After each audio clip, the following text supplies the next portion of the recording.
Welcome back to Do It with Darryl.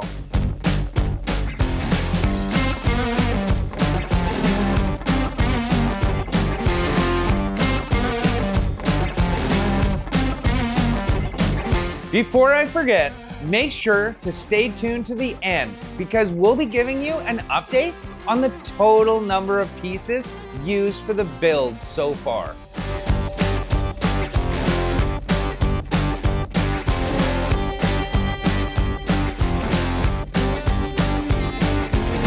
With the cabin and pod removed from the boat hull, it's now time to start the final weld out. Today, Ty, one of JR's top welders, will be giving us the lowdown on the various types of welds and techniques we'll be using to finish the entire vessel.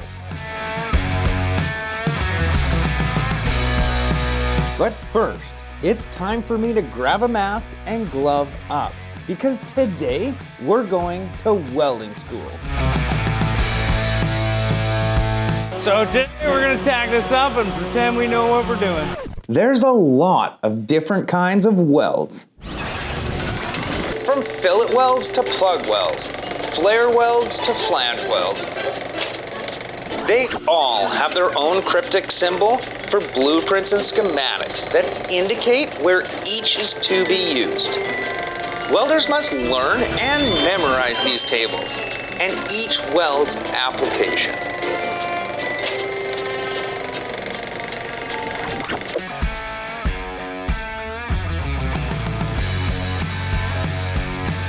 After Ty gives me a brief overview, he cuts a couple of pieces of scrap for me to practice with.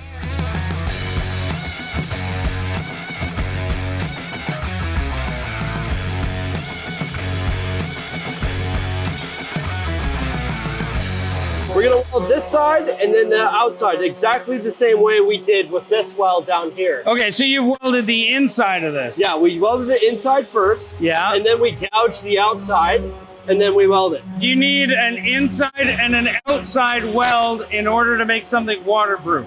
No, you can do like weld the one side and do it one pass and it'll be fine in water if you can do it. But also that weld will melt way faster because it doesn't have material on the other side where all that heat can go. So welding the inside makes it way nicer doing an outside weld. It looks better. And looks Distributes everything. Yeah. Okay. You can hypothetically weld just one side and it will be watertight. It's just easier this way. Okay. I'll be using a pistol grip style welding gun. This particular type of gun automatically feeds the welding wire out of the tip. Other types of welders require the wire to be manually fed by the user.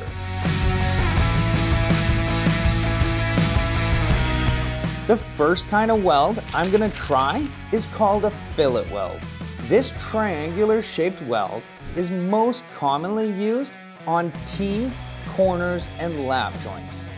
I flipped my visor down, held my breath, and let the sparks fly. One for the weld? What was that? That's what I did originally, and then I was too far down. Yeah. Am I too far away from it? Like, why didn't that puddle both sides? It's probably just the way you're holding the gun. You're kind of one-handing it, so it kind of, it's So I would go like this normally. this, I would hold it probably like this. This is how I would hold it, like this. I lifted my visor to examine my handiwork.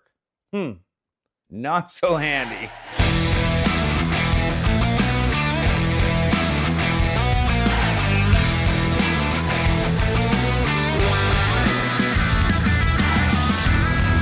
After a few more attempts, I started to get a feel for where to place my hands and just how long to hold before moving along. That's not bad. I don't see any issue. A little hot, that's all. But no, that's the point. You got it. 3 or 4 seconds, that's when you're doing a tack. But when you're doing this, Yeah. it's 1, 2, 3, 4. So it's like every second. It's like did-it-it, did-it-it, did-it-it, Yeah. did-it-it. I took a short break while Ty sets up for another type of weld. Different joints require different welds and techniques. They also require different settings on the welding machine. Most common adjustments are typically the feed rate of the wire and the voltage on the machine. More voltage yields a hotter weld.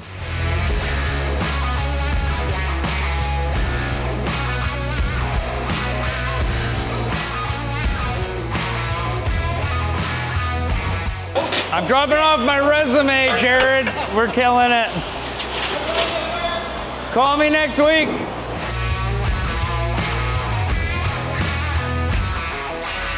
So we're gonna change the settings, only the temperature, because you can change the wire speed on the gun. The thing that's most important about welding aluminum is that knowing how to set up your machine.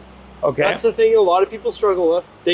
We'll set it up for somebody and they'll be able to weld beautifully. But when they're by themselves and they try setting it up, they can't set it up properly. It doesn't dial in nicely. No. Heat, so we're at 21.1. That's fairly cold. From when I welded earlier on the bow, I had it at 23. Just changing it by 0.1 will make a huge difference. So what changes that? Is that the thickness? Is that the amount of material coming together, or is that the speed of the gun feed? That is changing the heat input to the gun. So how hot are you putting that wire in? Yeah. Ty demonstrates a second type of weld called a butt weld. It was cool to see Ty work. He made it look so easy.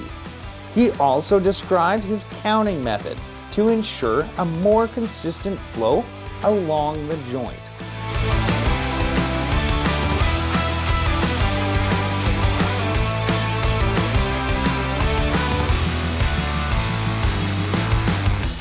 Yeah, like your speed was cooking here. You gotta move fast with these butt joints because you don't have a lot of space. To fill. Yeah, It's gonna go somewhere. yeah.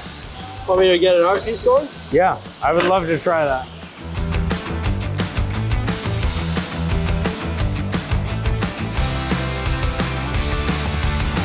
Now, with a few more tips under my belt, it was my turn.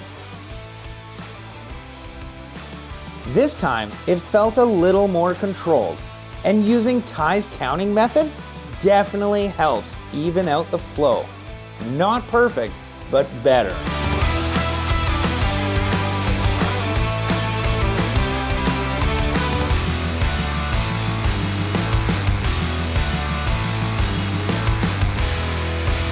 Now, it was on to the grinding, or gouging as it's sometimes called. When you're gouging, you don't want to gouge this top piece too much. You're Nope. actually gouging the bottom piece more. So you're gonna leave the whole length or height of the top and you'll go right under it. Yeah. This seems to be as much a part of the welder's job as the actual welding. Removing a controlled amount of the back weld will allow the opposite weld to flow into the joint for a stronger overall seam.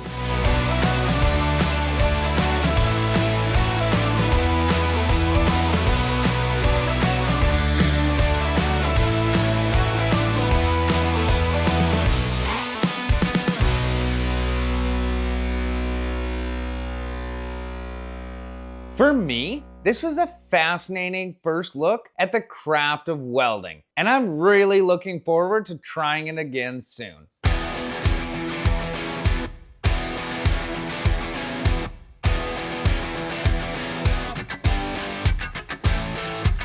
But now, it was time for Ty to get back to work.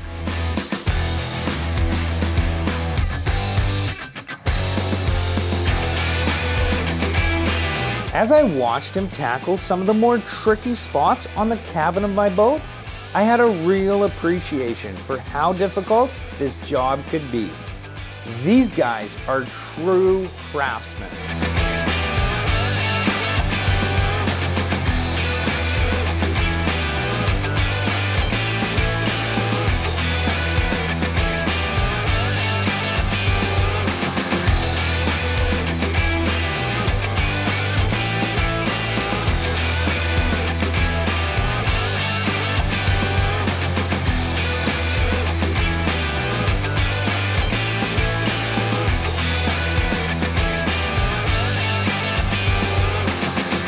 This welding is some dirty work, but that's okay.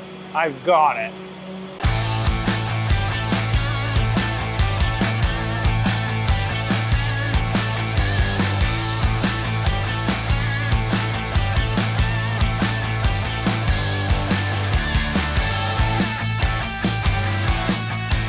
Before I left, I popped over to check in with Sam. I want to get an update on the total number of pieces used in the dinghy rebuild so far.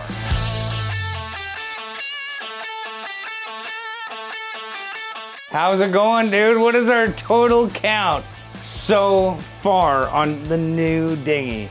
All right, the total count so far is 1,054 parts. Okay, guys, you heard it directly from the designer.